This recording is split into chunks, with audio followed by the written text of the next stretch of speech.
Pemirsa, Teti Pataresia, warga Kelurahan Balai Kembang Kramat Jati, Jakarta Timur tidak terima rumahnya dipasang paksa stiker salah satu pasangan calon gubernur dan wakil gubernur Pilkada DKI dan mengajukan protes ke Panwaslu DKI serta menulis kasus ini ke akun Facebooknya. Dan tiba-tiba akun Facebooknya tidak bisa diakses lagi. Apa yang sebenarnya terjadi? Kini sudah hadir di studio Teti Pataresia. Mbak Teti, seperti apa sebenarnya kronologi pemasangan dari stiker? Ya, Pasangan calon lain. awalnya mereka datang ke rumah saya, 2 orang ibu-ibu ya kan. Salah satunya saya kenal, salah satu petugas yang mau ngedata itu adalah biasa suka datang ke rumah untuk periksa jentik nyamuk, Ibu Jumantik ya kita sebutnya Ibu Jumantik. Nah setelah itu karena saya taunya dia itu petugas Jumantik, ketika waktu saya ketemu muka di teras saya bilang mau periksa jentik ya gitu kan. Terus dia bilang enggak, gue cuma mau ngedata aja kok katanya gitu kan. Dia bilang gitu mau ngedata, dia udah siap dengan berkasnya itu ya kan. Terus udah gitu dia tanya, saya duduk di sebelahnya, dia tanya di rumah ini berapa jumlah pemilih suaranya gitu kan. Saya bilang dua orang. Siapa aja namanya? Nama saya sama nama ayah saya saya sebutkan, terus dicatat sama dia. Udah selesai dicatat, kayak nyobek gitu kan bagian belakang, ternyata itu stiker. Jadi ternyata bagian belakang stiker itu adalah formulir data untuk pengisian jumlah suara kan, pemilih suara. Begitu di stiker dicopot, saya lihat pasangan stiker paslon nomor 1 gitu kan. Terus saya ngomong, saya emang nggak pilih dia gitu kan. Terus kata si ibu itu ngomong gini, terserah nanti lu mau pilih siapa kata gitu kan. Gue cuma ngedata doang kok kata gitu kan. Terus saya ngomong kayak begini, tapi ini kalau ketahuan sama Bawaslu bisa dianggap pelanggaran loh. Sebab yang ibu data itu dengan pemasangan stiker itu seolah-olah yang ibu data itu ada pendukung nomor 1 gitu kan. Dia mengaku, orang yang petugas Jumantik ini mengaku dari mana, Pak? Dia nggak bilang, tidak memperkenalkan diri, entah itu dari kelurahan atau dari RT. Cuman karena saya kenal dengan dua-dua atau salah satu itu yang ibu yang biasa ngecek itu kan. Karena saya kenal dengan salah satunya gitu kan. Makanya kan saya tanya mau cek jentik ya gitu kan. Enggak, gue cuma mau ngedata. Ini pertama kalinya didata atau sudah pernah sebelumnya didata untuk pemilih? Kalau untuk pemilih sebenarnya saya udah didata resmi sama dari pihak apa sih itu namanya kalau suka itu. Jadi saya dapat stiker warna kuning kan. Itu saya didata KPPS, saya sudah didata bulan Oktober lalu ya sudah didata. Makanya itu kan hanya jumlah pemilih berdasarkan kartu keluarga kan. Sama dan nama. Ketika didata lagi, Mbak tidak mempertanyakan kenapa harus didata lagi, ini kan sudah enggak. Jadi saya nggak kepikiran ke sana, cuma begitu udah didata, begitu sudah dilepas dari stikernya itu saya baru tahu ini berarti ada sesuatu gitu kan. Kenapa harus dibalik stiker itu dia punya data gitu kan. Baik, setelah Anda memprotes, Mbak, apakah dia tetap ngotot menempelkan stiker tersebut atau terjadi? Karena sudah terjadi pendataan, akhirnya itu saya biarkan stiker itu terpasang buat barang bukti dong. Karena sudah terjadinya pendataan gitu. Saya nggak mau langsung copot. Jadi barang bukti untuk melapor ke Panwaslu. Iya, buat melapor ke Panwaslu atau ke Bawaslu.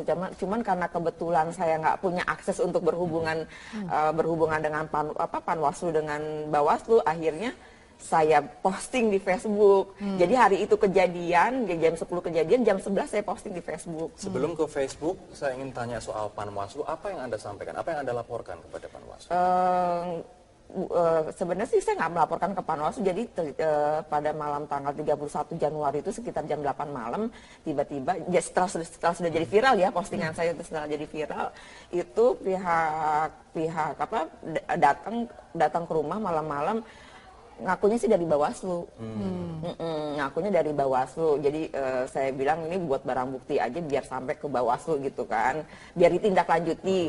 Kami dari Bawaslu, Bu, gitu kan. Saya langsung datang dari kota gitu kan. Terus udah gitu ada salah satu lagi yang orang, iya Bu, dia atasan saya, kata si salah satu itu dari Bawaslu. Jadi yang dia harapkan sih kalau misalnya besok-besok ke depannya kalau ada kejadian seperti ini, lebih baik ditolak aja dari awal, jadi nggak usah sampai sempat ramai di medsos. Berarti petugas yang mengaku Bawaslu itu mempermasalahkan Anda yang membuat hal ini viral. Jadi seperti itu. Jadi kalau memang, jadi sepertinya pertanyaan-pertanyaan dari Pak Saroji ya namanya ya tuh, Pak Saroji itu sepertinya kok saya yang didakwa gitu kan. Waktu dipasang stiker itu ada kesepakatan apa saja waktu itu? Jadi ada kesepakatan atau tidak, dipaksa atau tidak gitu kan. Itu kan saya udah jelasin bahwa ini permasalahannya bukan masalah stikernya lagi, tapi masalah pendataannya gitu kan. Kalau seandainya dia pasang stikernya tanpa didata, mungkin saya biarkan gitu kan, tinggal orangnya pergi, tinggal saya copot. Tapi justru karena sudah ada pendataan di balik stikernya itu, ya kan, otomatis itu harus saya biarkan gitu kan. Saya biarkan dipasang untuk barang bukti. Baik, gitu. baik. Nanti kita lanjutkan kembali. Warga Kelurahan Balai Kambang, Jakarta Timur protes atas pendataan dan penempelan stiker pasangan calon gubernur tertentu oleh petugas kelurahan. Kejadian ini sempat menjadi viral di media sosial dan sudah ditangani Panitia Pengawas Jakarta Timur. Ini adalah rumah Teti Pataresia, warga Kramat Jati, Jakarta Timur yang sempat menyampaikan curahan hati terkait dengan pendataan yang diselingi dengan adanya penempelan stiker salah satu pasangan calon gubernur DKI Jakarta yang dilakukan oleh oknum yang diduga merupakan petugas kelurahan Balai Kambang, Jakarta Timur. Dan penempelan stiker tersebut ternyata dilakukan di sepanjang Gang Haji Ahmad dan sejumlah rumah yang ada di Kelurahan Balai Kambang, Jakarta Timur. Teti kemudian mendapatkan undangan klarifikasi dari Panitia Pengawas Pemilihan Panwas Jakarta Utara atas unggahan pada akun media sosial Facebook miliknya tentang pemberian stiker pasangan nomor urut 1 oleh petugas Jumantik Kelurahan Balai Kambang. Teti pun mengaku mengungkapkan kekecewaannya atas penempelan stiker paslon Agus Silvi oleh petugas Jumantik Kelurahan Balai Kambang pada 29 Desember 2016. Petugas tersebut berdalih mendata Teti sebagai peserta pemilih. Udah pernah didata, ya kan, waktu itu bulan Oktober, ya itu saya dapat stiker sebagai pemilih, sudah terdaftar sebagai pemilih resmi. Nah, kalau yang ini makanya kan setelah tanggal 29 kemarin ibu itu bilang katanya mau mendata, ya saya agak bingung juga gitu kan. Orang saya sudah didata resmi kok kan gitu kan. Kok didata lagi, udah gitu didata di balik stiker. Ternyata selain mendata mereka juga ini dengan apa pendataan dengan disertai dengan penempelan stiker paslon nomor 1. Bukan hanya rumah Teti, melainkan juga sejumlah rumah di Gang Haji Ahmad. Setelah kami usut di kantor kelurahan, Lurah Balai Kambang tidak pernah menugaskan petugas Jumantik mendata pemilih karena bukan wewenangnya. Petugas yang bersangkutan kemudian diberhentikan setelah mengaku sebagai relawan Agus Silvi. Kita berhentikan aja sebagai kader Jumantik. Seperti itu. Supaya buat perhatian buat dia bahwa kita ini adalah netralitas.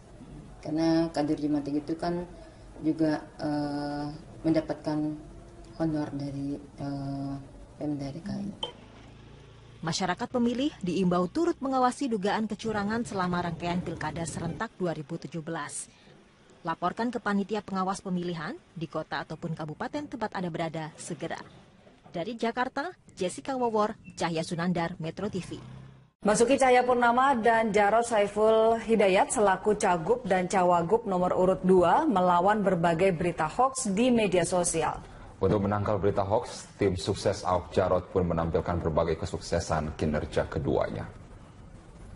Tim pemenangan calon gubernur, wakil gubernur DKI Jakarta Basuki Cahayapurnama atau Ahok dan juga Jarod Saiful Hidayat memiliki cara tersendiri untuk melawan berbagai berita hoaks di media sosial.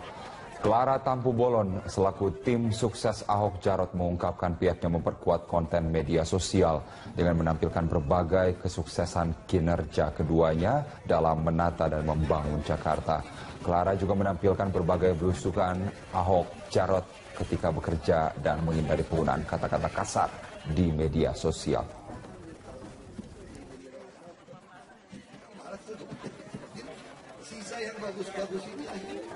Mabes Polri menegaskan buku Jokowi Undercover hanya berisi fitnah dan dibuat tanpa berdasarkan riset dari sang penulis. Terkait hal itu, Polri akan menyelidiki percetakan buku Jokowi Undercover serta penyebaran dan penjualan buku tersebut. Mabes Polri menyebutkan buku Jokowi Undercover yang ditulis oleh Bambang Tri tidak dilandaskan dengan data yang valid. Oleh sebab itu, buku tersebut hanya berisi opini pribadi penulis.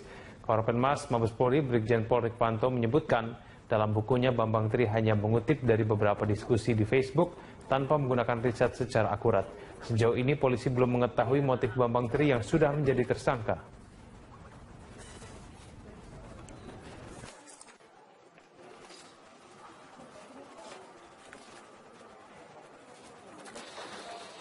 Dia mengambil bahan untuk membuat buku ini adalah dari medsos atau dari obrolan-obrolan dalam dunia maya. Jadi dia analisa sendiri, dia kumpulkan, dia gatok-gatokkan istilahnya, kemudian dia simpulkan sendiri sehingga menjadi narasi-narasi yang seolah-olah itu sebuah kebenaran yang dituangkan dalam sebuah buku. Termasuk juga foto-foto yang ada. Alasannya dia menggunakan analisa fotometrik. Kita tanya dari mana Saudara Bambang memiliki kemampuan itu. Dia cari di Google. Ya, dari Google ada petunjuknya, kemudian dia coba membandingkan foto satu dengan foto yang lainnya dengan caranya sendiri. Sehingga disimpulkan cocok. Ya, cocok yang disimpulkan oleh dirinya sendiri. Pemirsa, meme Pizza Hut ramai beredar di media sosial usai sidang keempat kasus Basuki Cahayapurnama. Pelesetan ini ramai diperbincangkan setelah salah satu saksi sidang Ahok salah menuliskan nama salah satu restoran cepat saji di riwayat pekerjaannya. Pasca sidang keempat Gubernur DKI Jakarta nonaktif Basuki Cahayapurnama atau Ahok atas kasus penodaan agama, meme Pizza Hut marak beredar di media sosial. Pizza Hut ramai diperbincangkan setelah Ahok memberikan pernyataan usai sidang. Ahok mengungkapkan ada beberapa kejanggalan dari saksi yang dihadirkan jaksa penuntut umum. Salah satunya terkait data diri saksi novel Haidir Hasan Bakmukmin alias Habib Novel. Dalam berita acara perkara, Novel menulis pernah bekerja di Pizza Hut tahun 1992 hingga 1995. Setelah dikonfirmasi, tempat bekerja yang dimaksud Novel, yaitu restoran Pizza Hut. Data yang keliru ini kemudian kesalahannya dilimpahkan kepada polisi, padahal data tersebut diisi oleh saksi sendiri. Ahok menduga Novel merasa malu pernah bekerja di tempat yang pemimpinnya tidak seiman. Lalu ada lagi satu saksi yang mungkin malu karena kerja di Pizza Hut. Pizza Hut punya orang Amerika. Lalu dia sengaja di berita acara tulisannya itu Pizza Hut, jadi beda. Jadi tulisan Pizza Hut-nya itu dia sengaja ubah. Ini saya kasih lihat ya, dia kerja di Pizza Hut-nya dia rubah. Saya pun sampai ketawa, ditanyain dia akhirnya ngaku. Dia nggak perhatikan katanya, padahal semua kan mesti tanda tangan ya. Tagar Pizza Hut kemudian banyak diunggah netizen hingga menjadi trending topik di media sosial Twitter. Selain data novel yang tidak sesuai, Ahok juga menyebut ada salah satu saksi yaitu Gus Joy Setiawan yang mengaku sebagai advokat namun belum resmi disumpah sebagai advokat. Tak hanya itu, Gus Joy juga diketahui menjabat sebagai koordinator koalisi advokat rakyat yang mendukung pasangan calon nomor urut 1. Namun salah satu saksi Samsul Hilal memastikan saksi tidak memiliki keterikatan atau kepentingan lain dalam kasus ini. Para pembela terdakwa, dia mengarahkan kita para pelapor ini berafiliasi kepada salah satu partai politik. Jadi tidak ada kaitan dengan apapun. Di dunia dan di akhirat saya pertanggungjawabkan. Bagi pengacara, afiliasi saksi dengan partai politik perlu ditelusuri. Dia punya kepentingan karena ada kebencian sejak lama, nah ini sulit untuk diterima menjadi saksi yang bisa katakanlah ya menjadi alat bukti di pengadilan untuk itu. Ya, jadi dalam hal ini ya kita memang perlu menguji saksi tersebut. Dalam sidang Selasa, jaksa penuntut umum menghadirkan 6 orang saksi yang juga merupakan pelapor dugaan penistaan agama. Namun hanya 4 saksi yang hadir, yaitu Novel Haidir, Muhsin, Joy Setiawan, dan Samsul Hilal.